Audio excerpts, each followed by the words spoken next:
ಕರ್ತನ ಪರಿಶುದ್ಧ ನಾಮಕ್ಕೆ ಸ್ತೋತ್ರವಾಗಲಿ. ಕರ್ತನ ಪರಿಶುದ್ಧ ಸನ್ನಿಧಿಯಲ್ಲಿ ಬೆಳಗಿನ ಜಾವದಲ್ಲಿ ಈ ಮುಂಜಾವಿನ ಪ್ರಾರ್ಥನೆಯಲ್ಲಿ ಸೇರಿ ಬಂದಕ್ಕೆ ಕರ್ತನು ಕೊಟ್ಟಂತ ಕೃಪೆಗಾಗಿ ಕರ್ತನಿಗೆ ಸ್ತೋತ್ರ. Hallelujah, hallelujah, hallelujah. ಕರ್ತನ ಪರಿಶುದ್ಧ ನಾಮಕ್ಕೆ ಸ್ತೋತ್ರವಾಗಿ ನಾನು ನಂಬುತ್ತೇನೆ. ನಿನ್ನೆ ದಿವಸ ನಾವು ನಡೆಸಿದ ನಾವು ಬಾಲುಗಾರರಾದಂತ ಕರ್ತನ ದೇಹದಿಂದ ರಕ್ತದಿಂದ ನಾವು ಜೀವವನ್ನು ಹೊಂದಿದ್ದೇವೆ. ಈ ಜೀವ ಕರ್ತನ ಬರುವಣದವರೆಗೂ, ಅದೇ ರೀತಿಯಲ್ಲಿ ಮುಂದಿನ ಕರ್ತನ ಮೇಜಿನವರೆಗೂ ಆ ಜೀವವನ್ನು ನಾವು ಕಾಪಾಡಿಕೊಳ್ಳಬೇಕು. ಆ ಜೀವ ಏನು? ಆ ಜೀವ ಪಾಪವಿಲ್ಲದ ಜೀವವಾಗಿದೆ. ಹಲ್ಲೆಲೂಯಾ. ಯೇಸು ಕ್ರಿಸ್ತನ ನೋಡಿದ್ರೆ ಪಾಪವಿಲ್ಲದ ಜೀವಿತ, ಪಾಪವಿಲ್ಲದ ವ್ಯಕ್ತಿ ಆತನಾಗಿದ್ದನು. ಹಲ್ಲೆಲೂಯಾ. ಆತನಲ್ಲಿ ಯಾವುದೇ ಕಳಂಕವೇ ಇರಲಿಲ್ಲ ಅನ್ನೋದನ್ನ ನಾವು ನೋಡ್ತೇವೆ. ಆ ರೀತಿಯಲ್ಲಿ ನಾವು ಜೀವಿಸಿದಾಗಲೇ ಈ ಲೋಕದ ಜನರು ಹೇಳ್ತಾರೆ, ಯೇಸು ಇನ್ನೂ ಕೂಡ ಈ ಲೋಕದಲ್ಲಿ ಜೀವಿಸಲು. Hallelujah, hallelujah. ಯಾಕಂದ್ರೆ ಯೇಸುವನ್ನ ಯಾರು ಕಂಡಿಲ್ಲ, ಯೇಸುವನ್ನು ನಾವು ವ್ಯಕ್ತಿಗತವಾಗಿ ಕಂಡಿಲ್ಲ. ಆದ್ರೆ ಪರಿಶುದ್ಧಾತ್ಮನು ನಮ್ಮ ಜೀವಿತದಲ್ಲಿ, ನಮ್ಮ ಮಧ್ಯದಲ್ಲಿ ಕೆಲಸ ಮಾಡುತ್ತಾ ಇರುವಾಗ, ಆ ಕಾರ್ಯಗಳು ನಮ್ಮಿಂದ ಪ್ರಕಟವಾಡುವಾಗ ಈ ಲೋಕದವರು ಹೇಳ್ತಾರೆ, ಈ ಯೇಸುವನ್ನು ನಂಬಿದಂತ ಬರು ಯೇಸುವಿನ ರೀತಿಯಲ್ಲಿ ಜೀವಿಸಿದ್ದಾರೆ. ಹಲ್ಲೆಲೂಯಾ. ಅದರ ಪರಿಶುದ್ಧ ನಾಮಕ್ಕೆ ಸ್ತೋತ್ರವಾಗಲಿ. ನಾವು ನಂಬಿಕೆಯ ವಿಚಾರವಾಗಿ ಧ್ಯಾನ ಮಾಡ್ತಾ ಇದ್ದೇವೆ.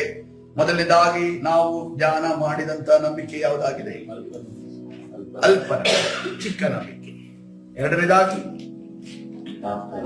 ತಾತ್ಕಾಲಿಕವಾದ ನಂಬಿಕೆ, ಅಂದ್ರೆ ಸ್ವಲ್ಪ ಸಮಯದ್ದು ಮತ್ತೆ ಮರೆಯಾಗುವಂತಹ ನಂಬಿಕೆ. ಮೂರನೇದಾಗಿ ಸೈತಾನನಲ್ಲಿ, ದೆವ್ವಗಳಲ್ಲಿ ಇರುವಂತಹ ನಂಬಿಕೆ.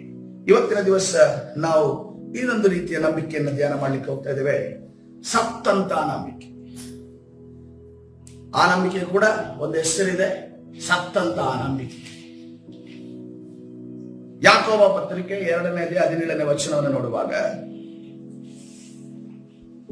ಯಾಕೋಬನ ಪತ್ರಿಕೆ 2:17 ವಚನ ವಾಕ್ಯ ಈ ರೀತಿಯಲ್ಲಿ ಹೇಳ್ತಾ ಇದೆ, ಹಾಗೆಯೇ ಕ್ರಿಯೆಗಳಿಲ್ಲದಿದ್ದರೆ ನಂಬಿಕೆಯು ತನ್ನಲ್ಲಿ ಜೀವವಿಲ್ಲದ್ದು. ಹಲ್ಲೆಲೂಯಾ.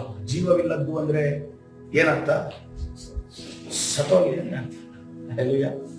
ಜೀವವಿಲ್ಲ ಅಂತಂದ್ರೆ ಆ ನಂಬಿಕೆ ನಮ್ಮಲ್ಲಿ ಇದೆ ಅನ್ನೋದನ್ನ ಇರುವಂತ ಆ ನಂಬಿಕೆಗೆ ನಾವು ಕ್ರಿಯೆಗಳನ್ನ ಮಾಡಲಿಲ್ಲ ಅಂತಂದ್ರೆ ಆ ನಂಬಿಕೆ ಸತ್ತು ಹೋಗಿದೆ. ಕ್ರಿಯೆ ಅಂದ್ರೆ ಏನು? ಯಾವ ಕ್ರಿಯೆಯನ್ನ ದೇವರು ಎಕ್ಸ್ಪೆಕ್ಟ್ ಮಾಡಿದೆ?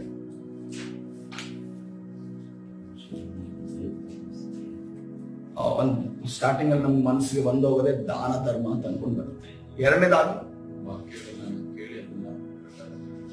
ವಾಕ್ಯಗಳನ್ನ ಕೇಳಿ, ಇವತ್ತಿನ ನಿನ್ನೆ ದಿವಸ ಒಬ್ಬರೊಬ್ಬರ ಹತ್ರ ಕರ್ತನ ಮಾತಾಡಿರ್ಬೋದಲ್ಲ. ನಿನ್ನೆ ದಿವಸ ಕರ್ತನು ನೇರವಾಗಿ ನಿಮ್ಮ ಹೃದಯಕ್ಕೆ ಒಪ್ಪುವ ರೀತಿಯಲ್ಲಿ, ನೀವು ಒಪ್ಪದೇ ಹೋದ್ರು ಕೂಡ ಕರ್ತನು ನಿಮ್ಮನ್ನ ಆಶೀರ್ವಾದ ಮಾಡೋದಕ್ಕೋಸ್ಕರವಾಗಿ ನನ್ನ ಮಕ್ಕಳು ಅಂತ ಅನ್ಕೊಂಡು ಆತನು ಸೈತಾನನ ಮುಂದೆಯೂ ಅದೇ ರೀತಿ ಈ ಲೋಕದ ಮುಂದೆಯೂ ಹೇಳಿಕೊಡೋದಕ್ಕೋಸ್ಕರವಾಗಿ ಆತನು ವಾಕ್ಯವನ್ನ ಹೇಳಿದಾನಲ್ಲ. ಆ ವಾಕ್ಯದ ಸ್ನಾನ ನಿನ್ನೆ ದಿವಸ ಉಂಟಾಗಿದೆಯಲ್ಲ, ಆ ವಾಕ್ಯವನ್ನ ಕೈಗೊಂಡು ನಡೆಯೋದು ಒಂದು ಕ್ರಿಯೆ ಆಗಿದೆ. ಮೂರನೇದಾಗಿ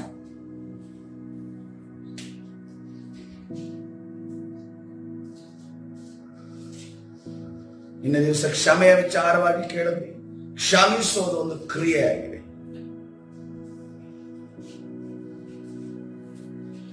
ಇನ್ನೊಬ್ಬರನ್ನ ಸಂತೈಸೋದು, ಬಲಪಡಿಸೋದು ಅದು ಒಂದು ಕ್ರಿಯೆ ಆಗಿದೆ.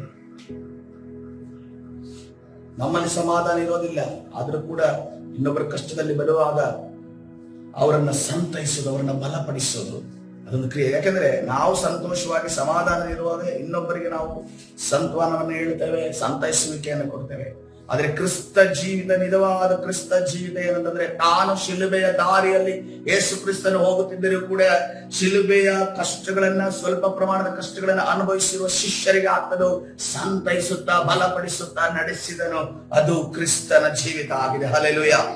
ಒಬ್ಬ ಸೇವಕರಲ್ಲಿ, ಒಬ್ಬ ನಾಯಕನಲ್ಲಿ, ಅದೇ ರೀತಿಯಲ್ಲಿ ಒಬ್ಬ ಅಪೊಸ್ತಲನಾಗಿರೋ ಪ್ರವಾದಿ ಆಗಿರ್ಬೋದು, ಅಥವಾ ಸುವಾರ್ತಿಕನಾಗಿ ಉಪದೇಶ ಆಗಿರ್ಬೋದು, ಅವರಿಗಿರುವಂತಹ ದೊಡ್ಡ ಟಾಸ್ಕ್ ಏನಂತಂದ್ರೆ, ತಾವು ದುಃಖದಲ್ಲಿದ್ರು ಕೂಡ, ತಾವು ಕಣ್ಣೀರಿನಲ್ಲಿದ್ರು ಕೂಡ, ನಿನ್ನೆ ರಾತ್ರಿ ದುಃಖದಿಂದ, ನೋವಿನಿಂದ ನಿದ್ರೆ ಮಾಡದೇ ಇದ್ರು ಕೂಡ ಇನ್ನೊಬ್ಬರಿಗೆ ನಿದ್ದೆ ಬರುವುದಕ್ಕೆ ಪ್ರಾರ್ಥನೆ ಮಾಡೋದು, ಇನ್ನೊಬ್ಬರ ನಿದ್ದೆ ಬರುವುದಕ್ಕೆ ಅವರಿಗೆ ಸಾಂತ್ವನವನ್ನ ಬಲಪಡಿಸಿ ಹೇಳುವುದೇ ಒಬ್ಬ ಸೇವಕನ, ನಾಯಕನ, ಅಪೊಸ್ತಲನ, ಪ್ರವಾದಿಯ, ಉಪದೇಶನ, ಸಭಾಪಾಲಕನ ಒಂದು ಗುಣ ಆಗಿದೆ. ಹಲ್ಲೆಲೂಯಾ.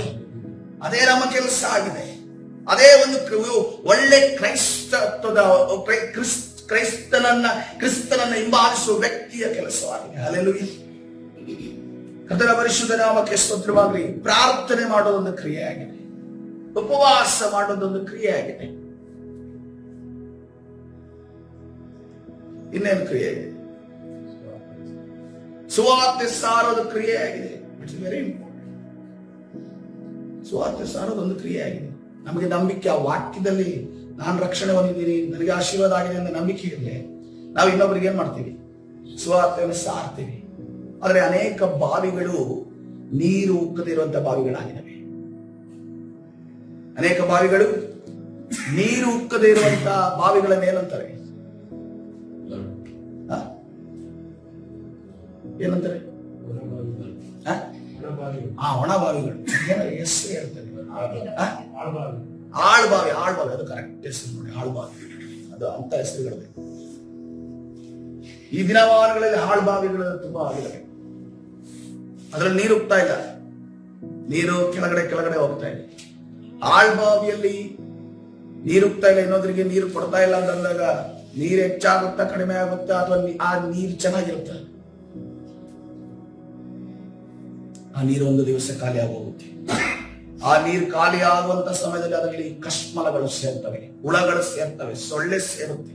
ಎಲ್ಲಾ ಈ ಏನೋ ಮನುಷ್ಯನಿಗೆ ಹಾನಿ ಮಾಡುವಂತ, ಇನ್ನೊಂದು ಪ್ರಾಣಿಗೆ ಹಾನಿ ಮಾಡುವಂತ, ಕತ್ತಲೆಯಲ್ಲಿರುವಂತ ಪ್ರಾಣಿಗಳು ಹೋಗಿ ಆ ಬಾವಿ ಒಳಗೆ ಸೇರ್ತವೆ. ಅದಕ್ಕೋಸ್ಕರ ಒಂದನ್ನ ತಿಳಿದುಕೊಳ್ಳ್ರಿ, ನಾವು ಸುವಾರ್ತೆ ಸಾರಿಲ್ಲ ಅಂತ ಅನ್ಕೊಂಡು ನಾವು ಬೆಳೀತಾ ಇದ್ದೇವೆ, ನಮ್ಗೇನೋ ಒಳ್ಳೇದಾಗ್ತದೆ ಅಂತ ಅಂದುಕೊಳ್ಳಬಾರ್ದು. ಸುವಾರ್ತೆ ನಾವು ಸಾರುವವರಾಗಿರಬೇಕು. ಹಲ್ಲೆಲೂಯಾ. ನೀವೇ ನೋಡ್ರಿ, ಮ್ಯಾಥ್ಸ್ ಕಲಿಸೋನು, ಇನ್ನೊಬ್ಬರಿಗೆ ಕಲಿಸೋನು, ಆತನು ಇನ್ನೂ ಹೆಚ್ಚಾಗಿ ಜ್ಞಾನವನ್ನು ಹೊಂದುತ್ತಾನ. ಮ್ಯಾಥ್ಸ್ ಕಲಿಸದೆ ಒಬ್ಬನೇ ಕಲಿತಾನಲ್ಲ, ಕಲಿಯೋದನ್ನು ಕೂಡ ಹೇಳೋದಿಲ್ಲ. ಅವರು ಸ್ಕೂಲಿಗೆ ಬಂದು ನಾನು ಓದೇ ಇಲ್ಲ ಅಂತಾರೆ, ನಾನೇನು ಮಾಡೇ ಇಲ್ಲ ಅಂತಾರೆ. ಇನ್ನೊಂದು ಇದು ಒಂದು ಕ್ಯಾಟಗರಿ, ಓದೇ ಇಲ್ಲ ಅಂತಾರೆ, ಏನು ಮಾಡೇ ಇಲ್ಲ ಅಂತಾರೆ. ಇನ್ನೊಂದು ಕ್ಯಾಟಗರಿ ಇದೆ, ಅವ್ರ ಮನೆಯಲ್ಲಿ ಓದ್ಕೊಂಡು ಬರ್ತಾರೆ, ಕ್ಲಾಸಿಗೆ ಬಂದು ಅಲ್ಲಿ ಹೋಗೋದು, ಜೋಕ್ ಮಾಡೋದು, ಇಲ್ಲಿ ಇದು ಮಾಡೋದು, ಅವ್ರ ಮೈಂಡ್ ಎಲ್ಲ ಕೆಡಿಸೋದು. ನಾವು ಸ್ವಲ್ಪ ಏನೋ ಒಂದು ಪೈಥಾಗರಸ್ ಥಿಯರಮು, ಆ ಥಿಯರಮು, ಎ ಥಿಯರಮು ಅಂತ ಅನ್ಕೊಂಡು ಓದ್ಕೊಂಡು ಬಂದಿರ್ತೀವಿ. ಅದನ್ನ ಹೋಗಿ ಬರೆಯೋಣ ಅಂತ ಅನ್ಕೊಂಡು ಮೈಂಡ್ ಅಲ್ಲಿ ಆ ಪಿಕ್ಚರ್ ಹಂಗೆ ಇರುತ್ತೆ. ಇಂಥವ್ರು ಬಂದು ಏನ್ ಮಾಡ್ತಾರೆ? ಯಾಕಂದ್ರೆ ನನ್ನ ಒಂದು 7th standard ಚಿಕ್ಕಂದಿಂದನೂ 3rd standard 7th standard ಒಬ್ಬ ಹುಡುಗ ಇದ್ದ, ಅವನ ಹೆಸರು ಅಭಿಲಾಷ್. ಅವನ ಏನ್ ಮಾಡ್ತಾ ಇದ್ದ? ಮನೇಲಿ ಓದೋದು ಚೆನ್ನಾಗಿ ಓದ್ ಬಂದ ಮೇಲೆ ಅಲ್ಲಿಂದ ಇಲ್ಲಿಗೆ ಈ ನೊಣ ಹೋಗುತ್ತೆ ನೋಡಿ, ಇಲ್ಲಿ ನೊಣ ನೋಡೋದಿಲ್ಲ, ಮಂಗ್ಳೂರ್ಗೆ ಹೋಗ್ಬೇಕು ನೊಣ ನೋಡ್ಬೇಕು ಅಂತ. ಇಲ್ಲಿ ನೊಣ ನೋಡಲೇ ಇರುವೆ ನೋಡಲಿ. ಈ ಸೆಕೆಗಾಲಕ್ಕೆ ಅಲ್ಲಿ ಮನೆಯಲ್ಲಿ ನೊಣ ಇರೋದಿರೋ ಜಾಗ ಇಲ್ಲ. ನೊಣಗಳಿಗೆ ಅಲ್ಲಿ ಇನ್ಸ್ಟ್ರೂಮೆಂಟ್ಸ್ ಗಳಿದಾವೆ, ಲೈಟ್, ಆ ಗ್ರೀನ್ ಲೈಟ್ ಆಗಿರುವಂತ ಒಂದು ಇದಾಗ್ತಾರೆ, ಅದ್ರ ಗೋಳಿಗೆ ಹೋಗಿ ಬಿದ್ದು ಸಾಯ್ಲಿ ಅಂತ ಅನ್ಕೊಂಡು. ಸೊ ಆ ರೀತಿ ನೊಣದ ರೀತಿಯಲ್ಲಿ ಒಬ್ಬೊಬ್ಬರ ಜೊತೆ ಹೋಗಿ ಅವ್ರ ಹತ್ರ ಏನೋ ಮಾತಾಡಿ, ಅವ್ರದ್ದು ಮನೆ ತಲೆ ಕೆಡಿಸಿ, ಅವ್ರಿಗೆ ವಿಡಿಯೋ ಗೇಮ್ಸ್ ಬಗ್ಗೆ ಹೇಳಿ, ಕಾರ್ಡ್ಸ್ ಬಗ್ಗೆ ಹೇಳಿ, ಏನೇನೋ ಅವ್ರು ಕರೆಕ್ಟ್ ಆಗಿ ಓದ್ಕೊಂಡು ಬಂದಿರ್ತಾರೆ, ಚೆನ್ನಾಗಿ ಓದ್ಕೊಂಡು ಬರ್ತಾರೆ. ಇಳಿಸೋಣ ಇವತ್ತು ಬರ್ದೇ ಓದಿರೋದನ್ನ ಅಂತ ಹೇಳಿ ಇಳಿಸಲ್ಲಿ ಇವನು ಮಧ್ಯದಲ್ಲಿ ಸ್ಟಾರ್ಟಿಂಗ್ ಇಂದ ಬರ್ತಾರೆ, ಮಧ್ಯಕ್ಕೆ ಹೋಗುವಾಗ ಅವನು ಮಾತು ಬಂದಿರುತ್ತೆ. ಸೊ ಅದೇ ರೀತಿಯಲ್ಲಿ ನಮ್ಮ ನಂಬಿಕೆ ಸ್ಥಿರವಾಗಿರಬೇಕು. ಹಲ್ಲೆಲೂಯಾ. ಇಂಥ ವ್ಯಕ್ತಿಗಳು ಇರುವಾಗ ಕೂಡ ನಮ್ಮ ನಂಬಿಕೆ ಸ್ಥಿರವಾಗಿರಬೇಕು, ನಮ್ಮ ಗುರಿ ಸ್ಥಿರವಾಗಿರಬೇಕು. ಹಲ್ಲೆಲೂಯಾ. ಇಲ್ಲಿ ಹೇಳ್ತಾ ಇದ್ರೆ ಯಾಕೋಬನು ಹೇಳ್ತಾ ಇದ್ದಾನೆ, ಹಾಗೆ ಕ್ರಿಯೆಗಳಿಲ್ಲದಿದ್ದರೆ ನಂಬಿಕೆಯು ತನ್ನಲ್ಲಿ ಜೀವವಿಲ್ಲದ್ದು. ಆ 14ನೇ ವಚನದಲ್ಲಿ ಈ ರೀತಿಯಲ್ಲಿ ಕೇಳ್ತಾನೆ ಯಾಕೋಬನು. ಅಲ್ಲಿ ಮೇಲೆ ಅದರದ ತಲೆಬರ ಈ ರೀತಿಯಲ್ಲಿ, ನಂಬಿಕೆ ಮಾತ್ರವೇ ಸಾಲದು, ನಡತೆಯೂ ಬೇಕೆಂಬ ಬೋಧೆ. ಏನಂತೆ? ನಂಬಿಕೆ ಮಾತ್ರ ಸಾಲವು, ಬಾಯಲ್ಲಿ ಮಾತನಾಡುವಂತ ನಂಬಿಕೆ ವಚನಗಳ ಮಾತ್ರ ಸಾಲದು. ಏನ್ ಬೇಕಂತೆ? ನಡತೆ ಬೇಕಂತೆ. ಮುಂದುವರಿದು 14ನೇ ವಚನದಲ್ಲಿ, ನನ್ನ ಸಹೋದರರೇ, ಒಬ್ಬನು ತನಗೆ ನಂಬಿಕೆ ಉಂಟೆಂದು ಹೇಳಿಕೊಂಡು ತಕ್ಕ ಕ್ರಿಯೆಗಳಿಲ್ಲದವನಾಗಿದ್ದರೆ ಪ್ರಯೋಜನವೇನು? ಈ ಯಾಕೋಬ ಯಾರಾಗಿದ್ದಾರೆ? ಯೇಸು ಕ್ರಿಸ್ತನ ಶಿಷ್ಯನು ಒಬ್ಬ. ಮತ್ತು ಅದೇ ರೀತಿಯಲ್ಲಿ ಯೇಸು ಕ್ರಿಸ್ತನ ಸಂಬಂಧಿ ಅಲ್ಲ, ತಮ್ಮ ಹಾಗೆ ಸಹೋದರನಾಗಿದ್ದಾನೆ. ಸಹೋದರನಾಗಿ ನಾವು ಇಲ್ಲಿ ಹೇಳೋದು ಪರವಾಗಿಲ್ಲ, ಸಹೋದರ ಅಂತ ಅನ್ಕೊಂಡು, ಈ ಚೆನ್ನಾಗಿ ಕಲ್ತವ್ರ ಮುಂದೆ ಹೋಗಿ ಸಹೋದರ ಅಂತ ಅನ್ಕೊಂಡು ಅಥವಾ ಸಂಬಂಧಿ ಅಂತ ಅನ್ಕೊಂಡು ಹೇಳಿದ್ರೆ ಅವ್ರ ಮುಖಕ್ಕೆ ಕೇರಳದವ್ರ ಮುಂದೆ ಹೋಗುವ ಹೇಳ್ಬಾರ್ದು. ಫುಟ್ ಹಂಗೆ ಡಿಪ್ ಅಂತ ಅನ್ಕೊಂಡು ಹೊಡೆದೇ ಬಿಡ್ತಾರೆ ಹಂಗೆ. ಅದಕ್ಕೆ ಅವ್ರ ಮುಂದೆ ವಾಕ್ಯ ಕೇಳುವಾಗ ಬೈಬಲ್ ಮತ್ತೆ ನಾವು ಎಲ್ಲೋ ಬಿಸಿ ಆಗಿರ್ತೀವಿ ಕೂತ್ಕೊಂಡು. ಸೊ ಅದೇ ರೀತಿಯಲ್ಲಿ ಏನಂತ ಹೇಳ್ತಾ ಇದಾರೆ, ಆತನು ಸಹೋದರನಾಗಿದ್ದಾನೆ. ಅವರ ಜೀವಿತದಲ್ಲಿ ಕೂಡ ಒಂದು ನಂಬಿಕೆ ಕೊರತೆ ಉಂಟಾಯ್ತಲ್ಲ. ಯೋಸೇಫನ ಹೇಗೆ ಸತ್ತ ಅಂತ ನಮಗೆ ಗೊತ್ತಿಲ್ಲ. ಆದ್ರೆ ಲಾಜರನನ್ನ ಯೇಸು ಕ್ರಿಸ್ತನ ಎಬ್ಬಿಸಿದನು. ಕರ್ತನೆಯನ್ನು ಬಯಸಿದ ಲಾಜರನನ್ನು ಎಬ್ಬಿಸಿದಂತ ಆ ಒಂದು ಮಹಿಮೆಯ ಕಾರ್ಯವನ್ನ ನೋಡಿ ನೀವು ದೇವರನ್ನು ನಂಬ್ರಿ ಅಂತ ಅನ್ಕೊಂಡು ಆತನ ಬಯಸಿದ. ಆದ್ರೆ ಈ ಯಾಕೋಬನಲ್ಲಿ ಏನಿತ್ತು, ನಮ್ಮ ತಂದೆ ಸತ್ತೋದ್ರಲ್ಲ ಮನೆಯಲ್ಲಿ, ನಮ್ಮ ತಂದೆ ಸತ್ತೋದಾಗ ಈ ಯೇಸು ಕ್ರಿಸ್ತನ ಏನು ಮಾಡಿಲ್ಲ. ಯಾಕಂದ್ರೆ ಪೂರ್ಣ ವಯಸ್ಸಿನಲ್ಲಿ ಸತ್ತಿಲ್ಲ. ಪೂರ್ಣ ವಯಸ್ಸಿನಲ್ಲಿ ಸತ್ತಿದ್ರೆ ಯೇಸು ಕ್ರಿಸ್ತನ 33 ವರ್ಷ ಇರುವಾಗಲೂ ಕೂಡ ಯೋಸೇಫನು ಇರಬೇಕಾಗಿತ್ತು. ಯೋಸೇಫನು ಇರಬೇಕಾಗಿತ್ತು. ಹಾಗಾದ್ರೆ ಪೂರ್ಣ ವಯಸ್ಸನ್ನು ಮುಗಿಸಿ ಯೋಸೇಫನ ಸತ್ತಿಲ್ಲ, ಅದಕ್ಕಿಂತ ಮುಂಚೆ ಸತ್ತಿದ್ದಾನೆ. ಆದರೆ ಯೋಸೇಫನೇ ಅಥವಾ ಜೋಸೆಫ್ ನೀನು ಎದ್ದು ಬಾ ಅಂತ ಅನ್ಕೊಂಡು ಕರ್ತನೆ ಹೇಳಿಲ್ಲ. ಕೆಲವರಿಗೆ ಆಯಸ್ಸಿನ ವಾಯ್ದೆ ಎಷ್ಟಿದೆಯೋ ಅಷ್ಟೇ ಅವರು ಜೀವಿಸೋದು. ಯಾಕಂದ್ರೆ ಯೋಸೇಫನ ಟಾಸ್ಕ್ ಅಲ್ಲಿ ಮುಗಿದಿತ್ತು. ಮತ್ತೆ ತಂದೆ ಅಗತ್ಯ ಇತ್ತ ಯೇಸು ಕ್ರಿಸ್ತನಿಗೆ ಮರಿಯಳನ್ನ ಪಾಲನೆ ಪೋಷಣೆ ಮಾಡುವುದಕ್ಕೆ, ಶಿಶುವನ್ನ ಹುಟ್ಟಿದ ಶಿಶುವನ್ನ ಪಾಲನೆ ಪೋಷಣೆ ಮಾಡುವುದಕ್ಕೆ, ಮತ್ತು ಹುಟ್ಟಿದಂತ ಮಗು ತಂದೆ ಅನ್ನುವ ಒಂದು ತಲೆ ಇದೆ ಅನ್ನೋದನ್ನ ಹೇಳಿಕೊಳ್ಳುವುದಕ್ಕೆ ಮಾತ್ರವೇ ಯಾರು ಉಪಯೋಗಿಸಲ್ಪಟ್ಟಿದ್ದು? ಯೋಸೇಫ್. That's it. ಅದಕ್ಕಿಂತ ಜಾಸ್ತಿ ಇಲ್ಲ. ಆದ್ರೆ ಇವಾಗ ಜೀಸಸ್ ಇಲ್ಲ, ಜೋಸೆಫ್ ಆಗಿದ್ದಾನೆ ಎಲ್ಲ ಕಡೆ. ಜೋಸೆಫ್ನ ಪ್ರಾರ್ಥನೆ ಮಾಡ್ತಾರೆ. ಜೋಸೆಫ್ ಹತ್ರ ಪ್ರಾರ್ಥನೆ ಮಾಡಿ ಏನ್ ಸಮಸ್ಯೆ? ಏನು ಪ್ರಯೋಜನ ಇಲ್ಲ. ಯಾಕಂದ್ರೆ ಜೋಸೆಫ್ ಏನೂ ಅಲ್ಲ, ಯೇಸು ಕ್ರಿಸ್ತನು ಮಾತ್ರವೇ ಆತನೊಬ್ಬನೇ ದೇವರಾಗಿದ್ದಾನೆ. ಹಲ್ಲೆಲೂಯಾ. ಕರ್ತನ ಪರಿಶುದ್ಧ ನಾಮಕ್ಕೆ ನಂಬಿಕೆ ಮಾತ್ರವೇ ಸಾಲದು, ನಡತೆಯೂ ಬೇಕೆಂಬ ಬೋಧೆ. ನನ್ನ ಸಹೋದರರೇ, ಒಬ್ಬನು ತನಗೆ ನಂಬಿಕೆ ಉಂಟೆಂದು ಹೇಳಿಕೊಂಡು ತಕ್ಕ ಕ್ರಿಯೆಗಳಿಲ್ಲದವನಾಗಿದ್ದರೆ ಪ್ರಯೋಜನವೇನು? ಒಂದು ದಿವಸದಲ್ಲಿ ತಮ್ಮ ಮನೆಯಲ್ಲಿ ಯಾಕೋಬನು ಮರಣ ಆದಾಗ ಯೇಸು ಕ್ರಿಸ್ತನನ್ನು ನಂಬಲಿಲ್ಲ. ಈಗ ಅದೇ ಯಾಕೋಬ, ತಮ್ಮನಾದ ಯಾಕೋಬ ಹೇಳ್ತಾ ಇದ್ದಾರೆ, ಯೇಸು ಕ್ರಿಸ್ತನ ಮಾತನ್ನ, ಯೇಸು ಕ್ರಿಸ್ತನ ಬೋಧನೆಯನ್ನ ಕೋಟ್ ಮಾಡಿ ಹೇಳ್ತಾ ಇದ್ದಾನೆ. ನಾವು ಏನು ಬೇಕಿರ್ಬೇಕಂತೆ? ನಂಬಿಕೆ. ಯೇಸು ಕ್ರಿಸ್ತನ ಮೇಲೆ ನಂಬಿಕೆ ಇಡಬೇಕು. ಅದ್ರ ಜೊತೆ ಏನಿರ್ಬೇಕಂತೆ? ಕ್ರಿಯೆ ಇರಬೇಕು ಅಂತ ಅನ್ಕೊಂಡು ಯಾರು ಹೇಳ್ತಾ ಇದ್ದಾರೆ? ಒಂದು ದಿವಸ ವಿರೋಧಿಸಿದಂತ ಸಹೋದರನಾದ ಯಾಕೋಬನು ಹೇಳ್ತಾ ಇದ್ದಾನೆ, ನೀನು ಯೇಸು ಕ್ರಿಸ್ತನನ್ನ ನಂಬುವಾಗ ನಿನ್ನಲ್ಲಿ ಏನಿರಬೇಕು? ಕ್ರಿಯೆಗಳು ಇರಬೇಕು. ಹಲ್ಲೆಲೂಯಾ. ಅದೇ ರೀತಿಯಲ್ಲಿ ಅಂತ ನಂಬಿಕೆಯು ಇವನನ್ನು ರಕ್ಷಿಸುವುದೋ, ಅಂತ ನಂಬಿಕೆಯು ನಮ್ಮನ್ನ ರಕ್ಷಿಸುವುದೋ. ರಕ್ಷಣೆಯಲ್ಲಿ 2 ಭಾಗ ಇದೆ. ಒಂದು ದೇಹ ರಕ್ಷಣೆ, ಇನ್ನೊಂದು ಆತ್ಮ ರಕ್ಷಣೆ. ನಮ್ದೀಗ ಆಗಿರೋದು ಯಾವ ರಕ್ಷಣೆ? ದೇಹ ಆಗಿದೆ. ಆತ್ಮ ಯಾವಾಗುತ್ತೆ? ಪರಲೋಕ ಹೋದಾಗ ಆಗುತ್ತೆ. ಆದ್ರೆ ಇಲ್ಲಿ ಯಾಕೋಬನ ಕೇಳಿದ್ರೆ ಅಂತ ನಂಬಿಕೆಯು ಇವನನ್ನು ರಕ್ಷಿಸುವುದೋ. ರಕ್ಷಣೆ ಹೊಂದಿದ ದೇಹ ರಕ್ಷಣೆ ಆದ ನಂತರ ಕರ್ತನ ಸನ್ನಿಧಾನದಲ್ಲಿ ಬಂದ ಮೇಲೆ ಇನ್ನೊಂದು ರಕ್ಷಣೆ ಇದೆ, ಆತ್ಮ ರಕ್ಷಣೆ ಆಗಬೇಕಲ್ಲ. ಕ್ರಿಯೆಗಳಿಲ್ಲದ ನಂಬಿಕೆ ನಮ್ಮನ್ನ ರಕ್ಷಣೆ ಮಾಡುವುದೋ ಅನ್ನೋದನ್ನು ಯಾರು ಕೇಳ್ತಾ ಇದ್ದಾನೆ? ಯಾಕೋಬನು ಕೇಳ್ತಾ ಇದ್ದಾನೆ. ಹಲ್ಲೆಲೂಯಾ. ಅಬ್ರಹಾಮನು ನಂಬಿಕೆ ಆತನ ನಿತ್ತಲ್ಲ, ನಂಬಿಕೆಗೆ ಮೂಲ ಪಿತೃ ಅಂತ ಅನ್ಕೊಂಡು ಹೇಳ್ತಾನೆ. ದೇವರನ್ನ ನಂಬುದ, ತನ್ನ ಊರನ್ನ ಬಿಟ್ಟು ಬಂದ. ದೇವರನ್ನ ನಂಬುದ, ದೇವರ ರೀತಿಯಲ್ಲಿ ಕೇಳಿದ. ಎಲ್ಲಿ ಹೋದ್ರು ಕೂಡ ಯಜ್ಞವೇದಿಯನ್ನು ನಿರ್ಮಾಣ ಮಾಡಿ. ಲೋಟನು ಯೋರ್ದಾನ್ ಹೊಳೆಯನ್ನ ಭಾಗವನ್ನು ಆರಿಸಿಕೊಂಡಾಗಲೂ ಕೂಡ ಅದನ್ನು ನಂಬಿಕೆ ಇದ್ರೆ ಏನ್ ಮಾಡ್ತಾನೆ? ತನ್ನ ದೇವರನ್ನ ನಂಬ್ತಾನೆ. ಹಲ್ಲೆಲೂಯಾ. ಆತನ ನಂಬಿಕೆಯೇ ಆತನನ್ನ ಆ ಒಂದು ಜಾಗದಲ್ಲಿ ಆತನ ಆರಿಸಿಕೊಂಡಾಗ ಕೋರ್ಟ್ಗೆ ಹೋಗದ ಹಾಗೆ, ಜಗಳ ಆಡದಾಗ ಆತನನ್ನು ನಡೆಸಿದೆ ಎಂದು ನೋಡ್ತೇವೆ. ಹಲ್ಲೆಲೂಯಾ. ಯಾಕಂದ್ರೆ ಯಾವಾಗ ಲೋಟನ ಆ ಜಾಗವನ್ನು ಆರಿಸಿಕೊಳ್ತಾನೋ, ನೆಕ್ಸ್ಟ್ ಮೂಮೆಂಟ್ಗೆ ದೇವರು ಅಬ್ರಹಾಮನ ಜೊತೆ ಮಾತಾಡ್ತಾ ಇದ್ದಾರೆ. ಅಬ್ರಹಾಮನೇ, ಅವನಿಗೆ ಬೇಕಾದದನ್ನು ಅವನು ಆರಿಸಿಕೊಂಡಾಯ್ತು. ಈಗ ಹೇಳುವುದೇನು? ಯಾವ ಸ್ಥಳ ನಿನಗೆ ಬೇಕು ಅಂತ ಹೇಳು, ನೀನು ಕಾಲಿಟ್ಟ ಜಾಗವನ್ನು ನಾನು ನಿನಗೆ ಕೊಡ್ತೇನೆ. ಹಲ್ಲೆಲೂಯಾ. ಒಂದು ವೇಳೆ ನಿಮ್ಮ ಕುಟುಂಬದಲ್ಲಿ ಆಸ್ತಿ ವಿಚಾರದಲ್ಲಿ ಅನೇಕ ವ್ಯಾಜ್ಯಗಳಿರುವುದಾದರೆ ಪ್ರಿಯರೇ, ನಮಗೆ ಅವರ ಜೊತೆ ಕೋರ್ಟಲ್ಲಿ ಜಯ ಹೊಂದುವುದಕ್ಕೆ ನಮಗೆ ಕ್ಷಮತೆ ಇಲ್ಲದೆ ಹೋದ್ರೆ, ಅಬ್ರಹಾಮನಿಗೆ ಕೊಟ್ಟ ಆಶೀರ್ವಾದವನ್ನ ಕರ್ತನು ನಿಮಗೆ ದಯಪಾಲಿಸ್ತಾ ಇದ್ದಾರೆ. ಅವರ ಜೊತೆ ಯುದ್ಧ ಮಾಡುವ ಅವಶ್ಯಕತೆ ಇಲ್ಲ. ಕರ್ತನು ಹೇಳಿದರೆ ಆ ಜಾಗ ನೀನು ಬಿಟ್ಟುಕೊಡು, ಆ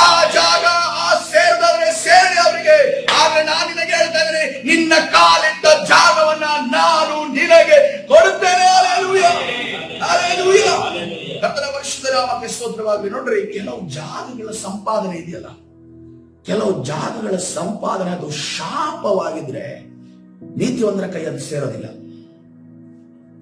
ನೀತಿವಂತರ ಕೈ ದೇವರು ಸೇರೋದಕ್ಕೆ ಬಿಡೋದಿಲ್ಲ. ಯಾಕಂದ್ರೆ ಆ ವ್ಯವಹಾರ ಯಾವ ರೀತಿ ನಡೆಯುತ್ತೆ? ಒಬ್ಬನ ಕಣ್ಣೀರಿಂದ ನಡೆದಿರುತ್ತೆ, ಒಬ್ಬನಿಗೆ ಮೋಸ ಮಾಡಿ ನಡೆದಿರುತ್ತೆ, ಒಬ್ಬನಿಗೆ ಅನ್ಯಾಯವಾಗಿ ನಡೆದಿರುತ್ತೆ. ಆ ನಡೆದಿರುವಂತ ಆ ಅನ್ಯಾಯದ ಜಾಗದಲ್ಲಿ ದೇವರು ನೀತಿವಂತನನ್ನ ಜೀವಿಸುವುದಕ್ಕೆ ಬಿಡೋದಿಲ್ಲ. ಅವಾಗ ದೇವರು ಏನ್ ಮಾಡ್ತಾರೆ?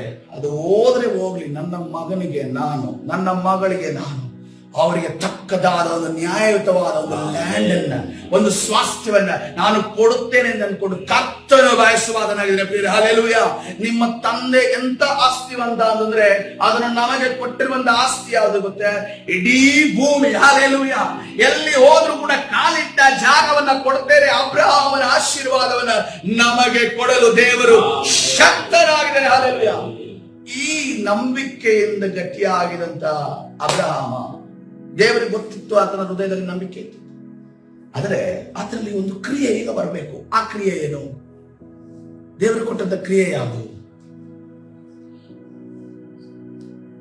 ದೇವರು ಹೇಳಿದ್ರು, ಬೆಳಿಗ್ಗೆ ಎದ್ದುಕೊಳ್ಳಿ, ಪ್ರಾರ್ಥನೆ ಮಾಡೋದಕ್ಕೆ ಹೋಗಿ ನನ್ನ ಮೊಣಕಾಲೂರಿ, ಅಬ್ರಹಾಮನು, ಇವತ್ತು ನೀನು ನಿನ್ನ ಒಬ್ಬನೇ ಮಗನನ್ನ ನನಗೆ ಸಮರ್ಪಿಸಬೇಕು. ಹಲ್ಲೆಲೂಯಾ. ಇದುವರೆಗೆ ನೀವು ಪ್ರಾಣಿಗಳನ್ನ ಯಜ್ಞ ಅರ್ಪಿಸ್ತಿದ್ದೆ, ಎಲ್ಲೆಲ್ಲಿ ಹೋದ್ರು ಕೂಡ ಯಜ್ಞ ಅರ್ಪಿಸ್ತಾ ಇದ್ದೆ. ಸ್ತೋತ್ರ. ನನಗೆ ಅದು ಮುಟ್ಟಿದೆ, ಆ ಸುವಾಸನೆ ನಾನು ಅದನ್ನ ಆನಂದ ಪಟ್ಟಿದ್ದೀನಿ. ಆದ್ರೆ ಈಗ ಬರಬೇಕಾಗಿರೋ ಸುವಾಸನೆ ಅಂತ ಗೊತ್ತಾ? ನಿನ್ನ ಮಗನನ್ನ ಯಜ್ಞವರ್ಪಿಸುವ ಸುವಾಸನೆ ನಾನು ನೋಡಬೇಕು ಅನ್ನೋದನ್ನ ಕರ್ತನ ಕೇಳ್ತಾನೆ. ಕರ್ತನ ಕೇಳುವಾಗ ಅಬ್ರಹಾಮ್ ಏನ್ ಮಾಡಿದ್ರು? ಆಗೋದೇ ಇಲ್ಲ. ಅದೆಂಗಾಗುತ್ತೆ? ಇಷ್ಟು ವರ್ಷಗಳಾದ್ಮೇಲೆ, 25 ವರ್ಷ ಆದ್ಮೇಲೆ ನನಗೆ ಮಗು ಕೊಟ್ಟಿದ್ಯಾ, ನಾನು ನಿನಗೆ ಮೊಣಕಾಲ್ ಊರಿ ಊರಿ ಊರಿ ಕೇಳಿದ್ದೇನೆ. ನನ್ನ ಹೆಂಡತಿ ಹತ್ತು ಬೊಂಕಿ ನಕ್ಕು ಎಲ್ಲ ಮಾಡಿ ಕೇಳಿದಾಳೆ. ಈಗ ನನಗೆ ಯಾವುದೇ ಕಾರಣಕ್ಕೂ ನಾನು ಕೊಡೋದಿಲ್ಲ ಅಂತ ಅನ್ಕೊಂಡು ಅಬ್ರಹಾಮನ ಹೇಳದ್ನ. ಅಬ್ರಹಾಮನ ಆ ರೀತಿ ಹೇಳಿಲ್ಲ. ಏನಂತಾನೆ? ನಿನಗೆ ಹೇಗೆ ಬೇಕು ನಾನು ಹಾಗೆ ಮಾಡುತ್ತೇನೆ. ಹಲ್ಲೆಲೂಯಾ. ಆತನು ಆ ಮೊರಿಯಾ ಬೆಟ್ಟಕ್ಕೆ ಹೋಗಿ ತನ್ನ ಆ ಒಂದು ಮಗನನ್ನ ಅಲ್ಲಿ ಯಜ್ಞದ ಮೇಲೆ ಇಟ್ಟು ಕತ್ತಿಯನ್ನ ಎತ್ತಿ ಕುತ್ತಿಗೆಗೆ ಬರುವಂತ ಸಂದರ್ಭದಲ್ಲಿ ದೇವದೂತನಲ್ಲಿ ಮಾತಾಡ್ತಾ ಇದ್ದಾನೆ, ಆ ನಿನ್ನ ಮಗನ ಮೇಲೆ ನೀನು ಕತ್ತಿಯನ್ನ ತೆಗೆ ಅನ್ನೋದನ್ನ ಮಾತಾಡ್ತಿದ್ದಾನೆ. ತದನಂತರ ಒಂದು ಮಾತು, ಪ್ರಾಮುಖ್ಯವುಳ್ಳ ಮಾತನ್ನ ಅಲ್ಲಿ ದೇವರು ಹೇಳ್ತಾ ಇದ್ದಾನೆ. 12ನೇ ವಚನದಲ್ಲಿ, ಆದಿಕಾಂಡ 22ನೇ ಅಧ್ಯಾಯ 12ನೇ ವಚನ. ಆದಿಕಾಂಡ 22ನೇ ಅಧ್ಯಾಯ 12ನೇ ವಚನ. ಆ ದೂತನು ಅವನಿಗೆ, ನಿನ್ನ ಹುಡುಗನ ಮೇಲೆ ಕೈ ಹಾಕಬೇಡ, ಅವನಿಗೆ ಏನು ಮಾಡಬೇಡ, ನೀನು ನಿನ್ನ ಒಬ್ಬನೇ ಮಗನನ್ನಾದರೂ ನನಗೆ ಸಮರ್ಪಿಸುವುದಕ್ಕೆ ಹಿಂದೆಗೆಯಲಿಲ್ಲವಾದ್ದರಿಂದ ನೀನು ದೇವರಲ್ಲಿ ಭಯಭಕ್ತಿಯುಳ್ಳವನೆಂಬುದು ಈಗ ತೋರಬಂತು ಎಂದು ಹೇಳಿದನು. ಹಲ್ಲೆಲೂಯಾ. ಯಾವಾಗ ದೇವರಲ್ಲಿ ಭಯಭಕ್ತಿ ಇದೆ ಅನ್ನೋದನ್ನ ಅಬ್ರಹಾಮನಲ್ಲಿ ಕಂಡಿದ್ದು ಯಾವಾಗ? ತನ್ನ ಮಗನನ್ನ ತನ್ನ ನಂಬಿಕೆ ನಿಮಿತ್ತವಾಗಿ ಅರ್ಪಿಸುವುದಕ್ಕೆ ಯಾವಾಗ ಅಬ್ರಹಾಮನ ಮುಂದೆ ಆದನೋ ಆವಾಗಲೇ ಆ ನಂಬಿಕೆ ಕ್ರಿಯೆಗಳೆಲ್ಲ ನಂಬಿಕೆ. ಹಲ್ಲೆಲೂಯಾ. ನಮ್ಮ ಜೀವಿತದಲ್ಲಿ ಶೋಧನೆ ಬರುವಾಗ ನಾವು ಬಹಳ ಚಡಪಡಿಸ್ತೀವಿ, ಬಹಳ ಒದ್ದಾಡ್ತೀವಿ, ಬಹಳ ಇದು ಮಾಡ್ತೀವಿ. ಅದು ಮನುಷ್ಯನ ಸ್ವಭಾವ. ಸೇವಕರಾದ್ರೂ ಅಷ್ಟೇನೆ, ಬೇರೆಯವರಾದ್ರೂ ಅಷ್ಟೇ. ಆದ್ರೆ ಇಲ್ಲಿ ನಾವು ಅರ್ಥ ಮಾಡಬೇಕಾದ ವಿಚಾರ ಏನಂತಂದ್ರೆ, ಇಲ್ಲಿ ಹಿಂದೆ ಅನೇಕ ಕಾರ್ಯಗಳು ನಡೆಯುತ್ತೆ. ಇಲ್ಲಿ ತಂದೆಯಾದ ದೇವರು ಏನನ್ನ ನಿರೀಕ್ಷೆ ಮಾಡ್ತಾ ಇದ್ದಾರೆ? ನನ್ನ ಮಕ್ಕಳು ಜಯವನ್ನು ಹೊಂತಾರೆ. ಹಲ್ಲೆಲೂಯಾ. ನನ್ನ ಮಕ್ಕಳು ಜಯವನ್ನು ಹೊಂತಾರೆ. ಸೈತಾನನ ಮುಂದೆಯೂ ಕೂಡ ನಾನು ಏನೇ ತಟ್ಟಿ ನನ್ನ ಮಕ್ಕಳ ಬಗ್ಗೆ ಹೇಳ್ತೇನೆ. ಏನಂತ ಹೇಳ್ತೇನೆ? ನನ್ನ ಮಕ್ಕಳು ನಂಬಿಕೆ ಮಾತ್ರ, ಬಾಯಲ್ಲಿ ಮಾತ್ರ ಅಲ್ಲ, ಕ್ರಿಯೆಗಳ ಮುಖಾಂತರವಾಗಿ ತೋರಿಸುವ ಮಕ್ಕಳಾಗಿದ್ದಾರೆ. ಹಲ್ಲೆಲೂಯಾ. ಹಲ್ಲೆಲೂಯಾ.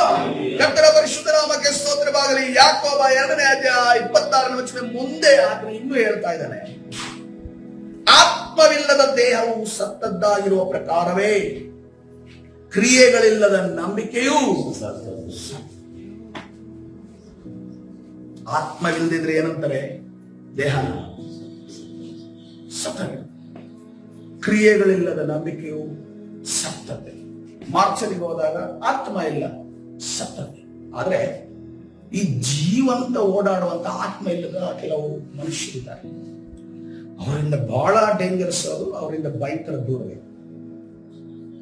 ಅಂತಲ್ಲ. ಅವರಿಗೆ ಲಾಜರನ್ನ ಎದ್ದು ಬಾ ಅಂತ ಅನ್ಕೊಂಡು ಹೇಳಿದ್ರು ಕೂಡ ಅವ್ರು ಎದ್ದು ಬರಲ್ಲ. ಅವರು ಎದ್ದು ಬರಲ್ಲ. ಯಾಕಂತಂದ್ರೆ ಜೀವಂತವಾಗಿರುವ ಸತ್ತಿದ್ದಾರೆ. ನೀವು ಮೇರಿ ಆಂಟಿನ ನೋಡಿದ್ದೀರಲ್ಲ, ಮೇರಿ ಆಂಟಿ ಒಂದು ವೇಳೆ ಸಮಾಧಿಯಲ್ಲಿ ಇಟ್ಟು 4 ದಿವಸ ಆಗಿದ್ರೆ ಎಬ್ಸಕ್ಕಾಗಲ್ಲ.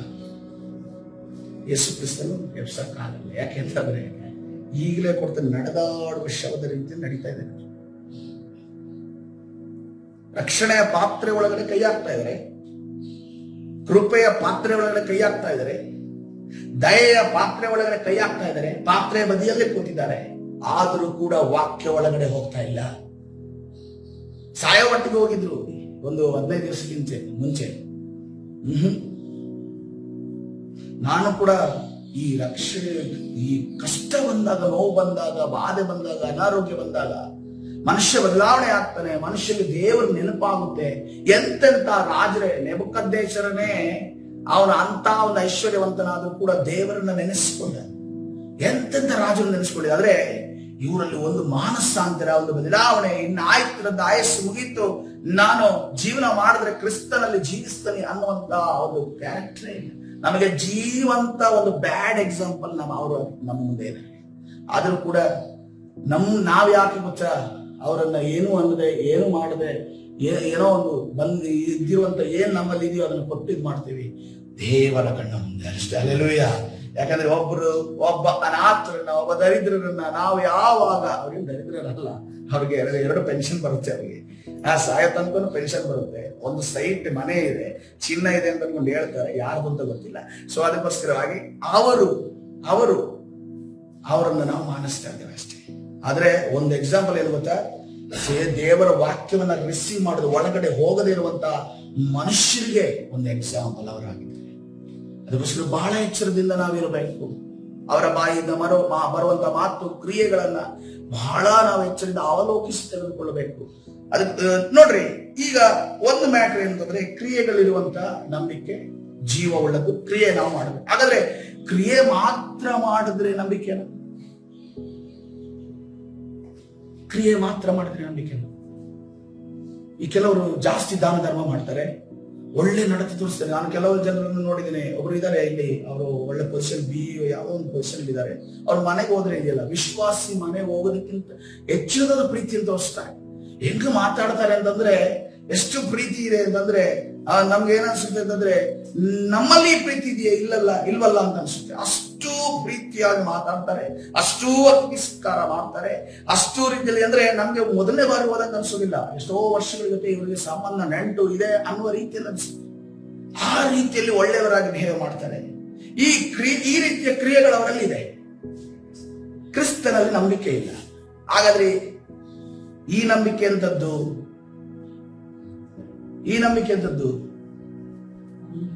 ಈ ನಂಬಿಕೆ ಕೂಡ ಸತ್ತ ನಂಬಿಕೆ. ಹಲ್ಲೆಲೂಯಾ. ಯಾಕಂದ್ರೆ ಕ್ರಿಸ್ತನ ಮೇಲೆ ನಂಬಿಕೆ. ಯಾಕಂದ್ರೆ ಫರಿಸಾಯರು ನೋಡ್ರಿ, ಅವರು 2 ಉಪವಾಸ ಮಾಡ್ತಾರೆ. ನಾವು ಅದಕ್ಕೆ ಆ ಭಾಗಕ್ಕೆ ಹೋಗೋಣ. ಲೂಕನ ಸುವಾರ್ತೆ. ನಮ್ಗೆ ಒಬ್ಬ ಫರಿಸಾಯನೇ ಎದ್ದು ಅವನ ಆಲಯದಲ್ಲಿ ನಿಂತು ಹೇಳಿದ್ದಾನೆ ಅವನ ಲೆಕ್ಕಾಚಾರದ. ಲೂಕನ ಸುವಾರ್ತೆ 18ನೇ ಅಧ್ಯಾಯ 9ನೇ ವಚನ ವೇಗವಾಗಿ ಮುಗಿಸಿಕೊಳ್ಳೋಣ. ಲೂಕನ ಸುವಾರ್ತೆ 18ನೇ ಅಧ್ಯಾಯ 9ನೇ ವಚನ. ಇದಲ್ಲದೆ ತಾವೇ ನೀತಿವಂತರೆಂದು ತಮ್ಮಲ್ಲೇ ಭರವಸೆ ಇಟ್ಟುಕೊಂಡು ಉಳಿದವರನ್ನು ಉದಾಸೀನ ಮಾಡುವಂತ ಕೆಲವರಿಗೆ ಒಂದು ಸಾಮ್ಯವನ್ನು ಹೇಳಿದನು. ಅದೇನೆಂದರೆ, ಪ್ರಾರ್ಥನೆ ಮಾಡೋದಕ್ಕೆ ಯಾರು ಹೋಗ್ತಾರಂತೆ? ಮನುಷ್ಯರು ದೇವಾಲಯಕ್ಕೆ ಹೋದರೆ ಯಾರು? ಒಬ್ಬ ಫರಿಸಾಯನು, ಇನ್ನೊಬ್ಬನು ಸುಖದವನು. ಫರಿಸಾಯನು ತನ್ನ ಲೆಕ್ಕಾಚಾರವನ್ನು ದೇವರಿಗೆ ಒಪ್ಪಿಸ್ತಾ ಇದ್ದಾನೆ. ಏನಂತ ಒಪ್ಪಿಸ್ತದೆ? ದೇವರೇ, ಸುಳುಕೊಳ್ಳುವವರು, ಅನ್ಯಾಯಗಾರರು, ಆದರ ಮಾಡುವವರು ಆಗಿರುವ ಉಳಿದ ಜನರಂತೆ ನಾನಲ್ಲ. ನಾನು ಸುಳ್ಕೊಳ್ಳೋದಿಲ್ಲ, ಕಳ್ತನ ಮಾಡೋದಿಲ್ಲ, ನಾನು ಮೋಸ ಮಾಡಲ್ಲ, ಆದ್ಮೇಲೆ ನಾನು ಯಾವುದೇ ವ್ಯಭಿಚಾರವನ್ನು ಮಾಡಲ್ಲ ಅಂತ ಅನ್ಕೊಂಡು 3 ಲೆಕ್ಕ ಕೊಡ್ತಾನೆ. 4ನೇ ಲೆಕ್ಕದಲ್ಲಿ, ನಾನು ಸುಂಕದವನಂತೆಲ್ಲ ಪಕ್ಕದಲ್ಲಿ ಅವನು ಕೂಡ ಪ್ರಾರ್ಥನೆ ಮಾಡಿದೆ, ಈ ನನ್ನ ಮಗ ಸುಂಕದವನಂತೆಯಲ್ಲಿಯೂ ಕೂಡ ನಾನಲ್ಲ ಅಂದ್ರೆ ಮನಸ್ಸಿನಿಂದ ಅವನ ಬಂದಿರುತ್ತೆ. ಆ ನಂತರ, ಆದುದರಿಂದ ನಿನಗೆ ಸ್ತೋತ್ರ ಮಾಡುತ್ತೇನೆ. ಇಷ್ಟೆಲ್ಲ ಲೆಕ್ಕಾಚಾರ ಹೇಳಿ ಸ್ತೋತ್ರ ಮಾಡ್ತೇನೆ. ವಾರಕ್ಕೆ 2 ಹೊತ್ತಿ ಉಪವಾಸ ಮಾಡುತ್ತೇನೆ.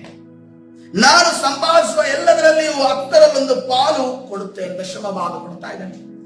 ಇವನು ದಶಮ ಭಾಗ ಕೊಡುವನ್ನು ಸಬ್ಬತ್ ದಿನ ಮಿಸ್ ಮಾಡ್ತಾನ? ಯಾವುದೇ ಕಾರಣಕ್ಕೂ ಮಿಸ್ ಮಾಡಲ್ಲ. ಇಷ್ಟು ಮಾಡೋನು ಯಾವುದೇ ಕಾರಣಕ್ಕೂ. ಇಸ್ರೇಲ್ರು ಅವ್ರ ಇಡೀ ಕಂಟ್ರಿ ಇದೆಯಲ್ಲ, ಸ್ಟಾಪ್ ಆಗೋದು, ವರ್ಕ್ ಮಾಡೋದು ಸ್ಟಾಪ್ ಆಗೋದು.